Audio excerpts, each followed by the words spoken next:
I can't say Congresswoman-elect yet, but a historic win that, I mean, you guys found out early this morning. Right. What are your feelings right now? I'm just thrilled. Campaigns are hard. It takes so much effort, so much stress, so much anxiety, up and downs, and all around. And it's just a lot of effort. And so to be able to come out with this sizable of a win over a very competitive, tough field is exceedingly gratifying. It's a safe Democrat seat. Yeah. You're expected to win, to beat whoever the Republican is in November. Have you already been getting calls from people in D.C.? Oh yes, I have. It's very exciting, and it's just an honor to be here. But that's what gerrymandering does. I mean, the Republicans, they did that. They made this a Democratic seat, and so we're very excited about our opportunities in the fall. Let's talk about the historic nature of this win. You would be the first openly gay member of the Texas delegation, and for that matter, the South. Right. What does that mean? It's significant. Texas in particular is the bullseye in this country of hate against the LGBTQ community. It's like every Republican member has to have their little chip that, oh yeah, I have my bill to target us. And what this says is it's a statement from the people of Texas that no, the LGBTQ community, we're valued, we're important, and we're going to be at the table. There are so many bills. I mean, you were in the Texas House, so you found ways to try to defeat certain bills or add things to it that took the teeth out of some of these bills. What will be some of your priorities as you go into Congress? Well, I think first thing is to restore freedom to women. Women led the turnout in this race. Over 60% of the electorate in this race were women. And I think women are angry. They want their freedom back. We took 50 years stepping back in terms of our progress. And so we have got to restore women the right to control their health, the right to control their family, the right to control their body. And then I think the Equality Act. LGBTQ community, we've been targeted. We're unfairly discriminated against just for the sole reason of who we love. And it's unacceptable. And so I think those two things in particular are issues that I'm going to champion when we get. If you are successful in November, kind of talk about, you would be replacing a Democrat, so keeping the seat blue.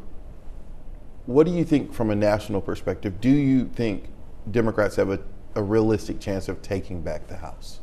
I think the Democrats have a very realistic chance of taking back the House and governing and controlling all three branches of government.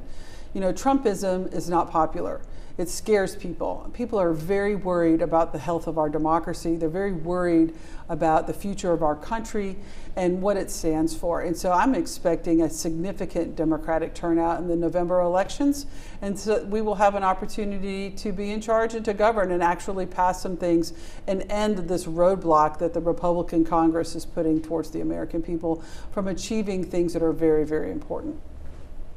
You could have stayed in your House district seat, your Texas House seat. Mm-hmm. Why take the risk of, one, running for Congress, and two, do you think you'll be able to make more change in D.C. versus in Austin? Well, I think this notion that people should stay in their seat is disrespectful. Opportunities happen, and Democrats are not going to win if we don't elevate our most talented, experienced people to higher levels. And we need to do that as Democrats, build our bench, empower those that get experience to move up and take that experience to the next level, to get even more experience and to bring that to the process. And that's what I was able to do in this race. And it resonated with voters. People responded to that, and they understand that it is important for Democrats in Texas to continue to move onward. One of my opponents suggested that it was irresponsible for me to try to move up, and people were very offended by that, myself included.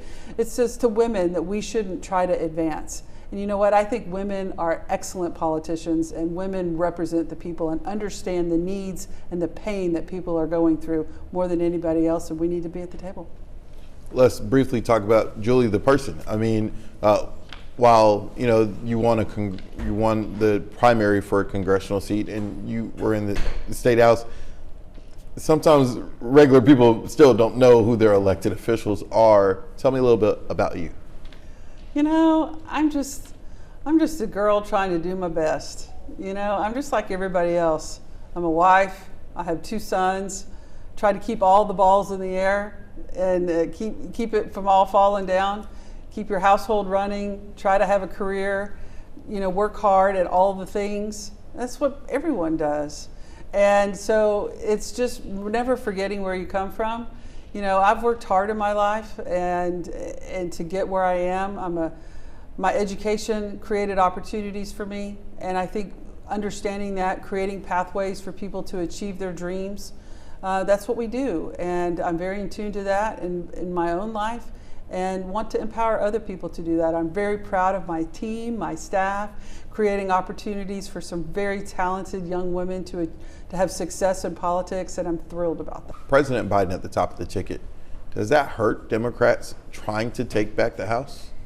Absolutely not. I mean, the Biden administration has passed historic legislation that has really improved the lives of Texans. Our infrastructure in this state is scary. We have a water plan, roadways, our energy grid.